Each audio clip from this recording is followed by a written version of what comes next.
అనగనగా ఒక అడవిలో నది ఒడ్డున ఒక పెద్ద నేరేడు పళ్ళు చెట్టు ఉంటుంది. ఆ చెట్టు మీద ఒక కోతి ఉండేది. రోజూ ఆ పళ్ళు తింటూ, ఆడుతూ పాడుతూ గంతులు వేస్తూ తోటి స్నేహితులతో సరదాగా ఉండేది. ఒకరోజు ఆ నది ఒడ్డుకి ఒక మొసలి వచ్చింది.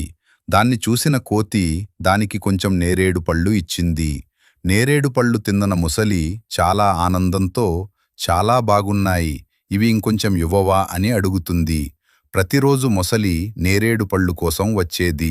కోతి కూడా పళ్ళు ఇచ్చేది. అలా వాళ్ళిద్దరూ స్నేహితులవుతారు. కోతికి ఉన్న మిగతా స్నేహితులు మొసలితో స్నేహం ప్రమాదకరం అని చెప్పినా కోతి పట్టించుకునేది కాదు. ఒకరోజు కొన్ని నేరేడు పళ్లను తన భార్య కోసం ఇంటికి తీసుకువెళ్ళింది.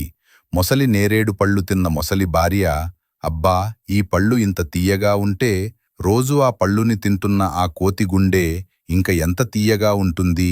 రేపు ఆ కోతిని తీసుకొని రండి, తిందాం అంటుంది.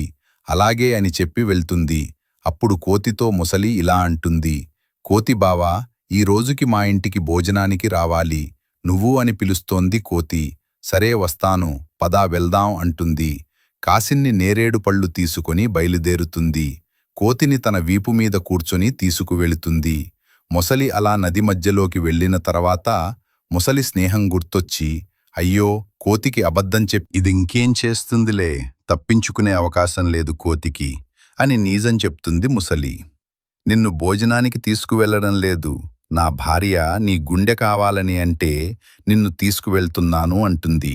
అప్పుడు కోతి ముసలితో ఇలా అంటుంది, అయ్యో, అది ముందే చెప్పాలి కదా బావా, నా గుండెకాయ నేరేరు పళ్ళ చెట్టుకి కట్టేసి వచ్చాను కదా, వెళ్ళి తీసుకుని వద్దామంటుంది.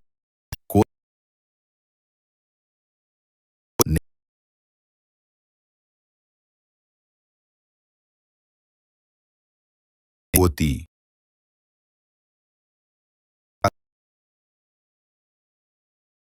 ఆ చెట్టు